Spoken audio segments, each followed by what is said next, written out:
The move from primary to post-primary school can mean a number of significant changes for all children. While some children make the transition relatively smoothly, for some it can be a difficult time. Bigger buildings, larger classes, making friends, and new subjects and teachers can all be intimidating. Thankfully, experience has shown that carefully planned and implemented transition preparations provide pupils who are making the move with added confidence, raised self-esteem, and long-lasting positive effects.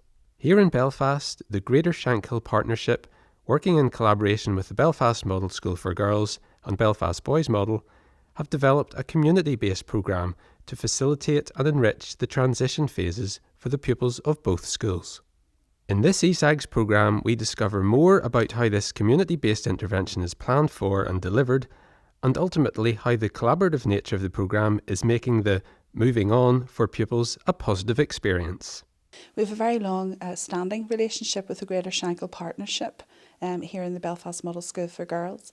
The relationship stems back to 2006, where we established close links where the community, through the Greater Shankill Partnership, are coming into school to deliver PSHE programmes in the classroom setting. We developed that further then to look at how can school and community work together in order to overcome some of the educational barriers that exist within the Greater Shankill area. From that, we moved into designing action plans, working collaboratively and trying to have a joined up approach in how we looked at education, how we brought in the parents, community and school all work together in order to achieve one aim of achievement for all. In my role of Full Service Extended School Coordinator, I am very much involved with the local community, and that is very much under my remit in school. I'm the liaison person, and through that I have extensive links with the Greater Shankill Partnership. I meet with them on a regular basis, monthly, weekly, and that can either be formal or informal meetings. At that stage, we look at planning. We plan for the year ahead. We're looking at the needs of the young people because we want all of our programmes to be very much needs-led, centred around the child. And we look then at that stage, how can we do that? What are the needs within the area and how can we plan towards making better life chances for the young people? Greater Shankill Partnership have been working with the Girls Model now for quite a number of years. Particularly over the past few years, we have supported the school with particular mentoring services for young people. The main programme at the minute is the Summer Moving On Transition Programme, which is a week-long programme aimed at the new year 8s, the intake that are beginning. And we facilitate a personal development style programme, so it focuses mainly on building relationships, looking at how they will settle, getting rid of the nerves, overcoming the myths and getting them ready to learn for the start of the academic year. We follow that then into year 8 with a programme called GS Generations, which is Greater Shankill, and we keep the young people involved with us throughout the academic year, and they do a range of activities, and we focus on how they are building their own resilience and you know, overcoming any barriers, looking at additional supports that they may need. And the relationship with the school allows us to focus not just on how they're developing socially, but how that's impacting then on their educational achievement within school, making sure that they are having all of their needs met and there's regular communication back and forward with the school. The Moving On programme is, as I've said, is a week-long piece of work, and we recruit through the primary schools at the end of P7. The primary schools, it's an open call. We have 100 places for the programme that we facilitate in August, and over the past few years we have filled all of our places. The schools are involved from the end of June. They are involved in the planning stages, the process, and we select school staff who are available and are keen to be involved with the programme. So we actually have teachers from both the boys model and the girls model involved in the planning and involved throughout the facilitation of the week-long programme. As we prepare the week before, we will register all the children. We'll do a bit of a survey, checking with them if any of them have any particular special needs, and we'll plan accordingly. The week is structured. We have the children from 10 a.m. in the morning to 3 in the afternoon. All of their refreshments and lunch and all is provided. It's a free service. but we do ask them to commit to the week.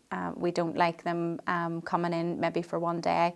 They get most benefit if they are with us for the full 5 days.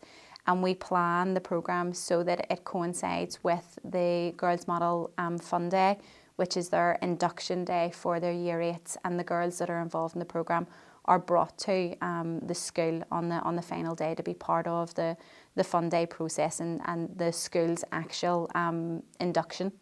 Within the week long, we'll do a range of group work activities, so discussion-based things where they get to talk about what their fears are and their hopes for starting big school, how they think, what they think it's going to be like. And we do a lot of dispelling myths around what secondary school will be like for the young people. They are very conscious of getting lost, very conscious of how many teachers they're going to have, very worried about the amount of homework. And a lot of our work is actually helping them distinguish between what is real and what are things that they need to focus on and be prepared for. During the week then we will also do some English and maths work, but we usually do it in fun forms. So the English will be things like comic making and maybe some storytelling. The maths will be, we actually have a maths morning and they'll do games, so everything from parachute games to, I think last year we did the Noel Edmonds one with the red boxes. I can't even remember the name of it now, but we will try and make it that they are enjoying it, but they're also getting some sense of using their maths skills and thinking about how those skills then will be applied when they get to their post-primary. Monitoring and evaluation is very much done through the NICES system, which is the Northern Ireland Extended Schools Information System. That is where our action plan is, and there's also a monitoring process there. Again, we meet regularly, we assess all of the programmes, we have clear targets set, and therefore we're able to measure impact based on the baselines that we have established at the beginning of each programme. From that then we are able to measure the level of impact. We look at statistics such as attendance, we look at academic attainment of the children, and we also look very much at how they've settled into school, their pastoral needs and also the behavioural needs, and that allows us to have an overview of how they're progressing in school. The benefits are immense. I am totally in favour of partnership working, and I think it's the only way forward for school and community to be working close together. The children, when they come into the school in Year 8, we found them to be much more settled on their first day. They're much more familiar with the school environment because they've been here the year before. They've been here over the summer holidays. They know the building, they know their way around, and that is a really big fear for children who are transferring. They've also met quite a few of their teachers at that stage that will be teaching them in Year 8, and again that allows them to become more settled to allay their fears before they come into us.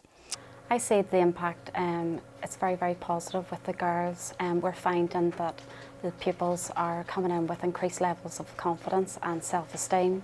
They're establishing solid friendships with their friends and their peers.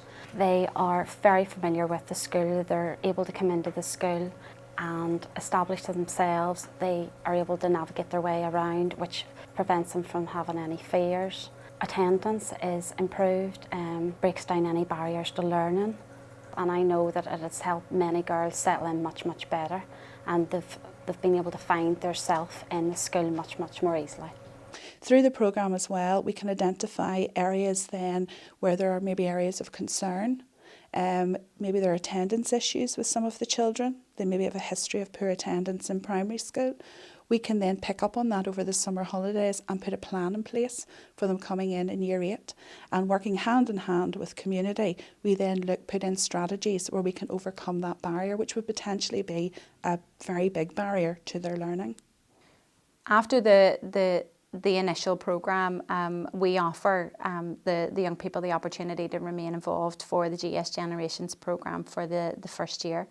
What we are hoping for, not only at the end of the Year 8, we hope they've had a fantastic time with us, which every year they do, and actually we can't get rid of them most of the time and they want to get involved in other things, and we have, Greater Shankill Partnership have made arrangements for those young people who want to remain involved to get into other pieces of work that we are developing.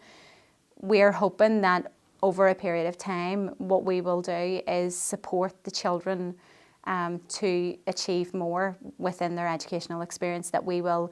Our aim in terms of Shankill is that we will raise educational achievement, and the schools are aware that they can't do that in isolation, and we're aware that as a community organisation we're just a part of it. So we're hoping that in partnership and then linking with the families, that we actually have the ability to impact on the achievements that the boys and girls will have when they get to GCSE, and not just the academic achievement, that they are socially well-rounded, that they are employable, that they are capable and resilient to survive as a young adult. I would love to see it going from strength to strength. I would like to see continued working with the Greater Shankill Partnership. I would like to see even more children involved in the transition process, and I would also be very keen to continue to track the current cohort of Year 8s right through until the end of Year 12 to look at their academic achievement and to see how they succeed in school. The long-term vision for the overall educational component of the partnership work is, that we would potentially maybe work with even this year's group over a 5-year period. It's not just we'll come in for a week-long programme and, have a great experience and then leave. We provide the 1 year, and now we're looking at strategies and funding and options around how do we then keep those young people engaged with us, engaged with the school, and then we have the partnership have a raft of other services that it delivers independently.